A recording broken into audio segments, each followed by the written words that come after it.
Hello, and welcome to this presentation on the global teacher, where I'll be taking you through what it means to be a global teacher in a contemporary classroom. As an English teacher, I will pay particular attention to what makes a competent global teacher within the English secondary curriculum.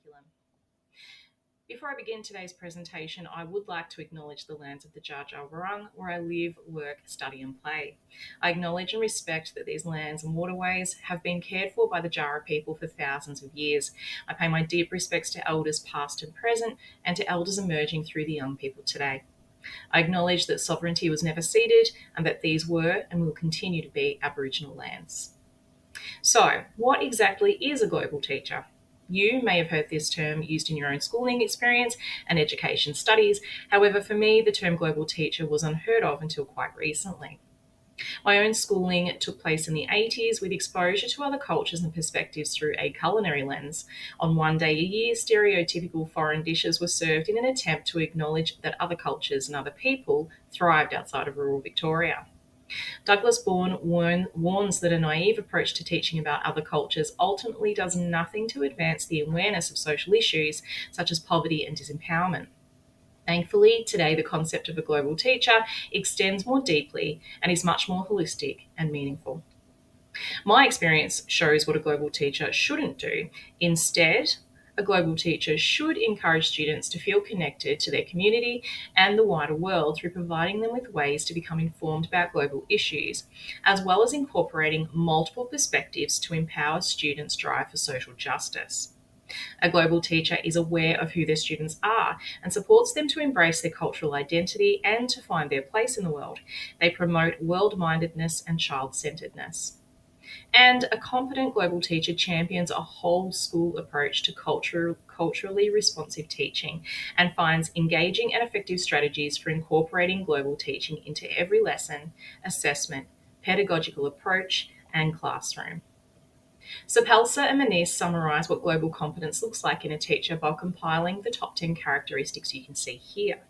However, as we are limited for time, I will be focusing attention on 4 of these characteristics that mean the most to me. So let's take a closer look at these 4 and gain an understanding of why they are important aspects of being a global teacher.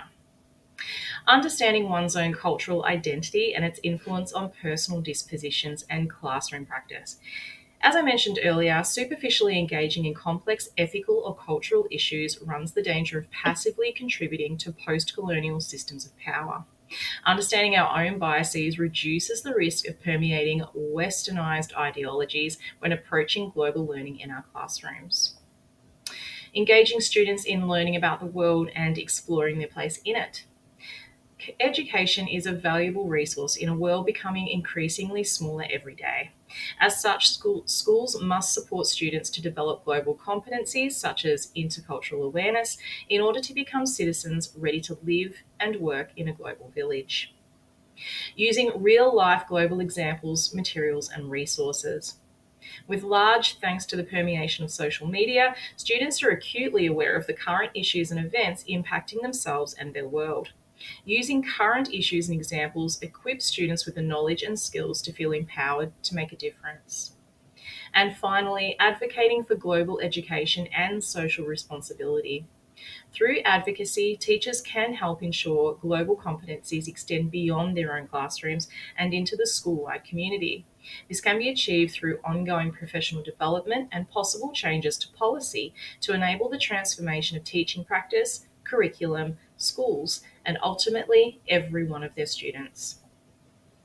So, what might this look like in the senior English classroom? Well, the Australian Human Rights Commission is among many online resources to offer suggestions on how English secondary teachers might embed a global approach to curriculum. In this example, Year 10 English, a suggested activity is to have students examine the representation of Aboriginal and Torres Strait Islander people alongside refugees and asylum seekers in media. This could be presented as a comparative text analysis. This activity directly links to the curriculum links VCELY466 and also addresses the cross-curriculum priorities about Aboriginal and Torres Strait Islander histories and cultures, Australia's engagement with Asia, and sustainability. Although it may seem as though building a future centred around sustainable development is straightforward, it is not. To create a world of sustainable practice requires us to change how we think and act. And with quality education listed as one of UNESCO's global goals, it is imperative that we acquire and pass on the skills, values, and attitudes to successfully contribute to sustainable development and ensure an environmental, economic, and socially just world for future generations. So now I'll leave you with two questions to consider. 1. Education is one of the most valuable resources we have. If you were to consider your current teaching practice, what do you think it would contribute to future generations? And 2, as Paulo Freire states here, no one gets anywhere alone. So how can you embrace your own cultural identity and become an advocate for global teaching? Thank you, and good luck in your journey toward becoming a global teacher.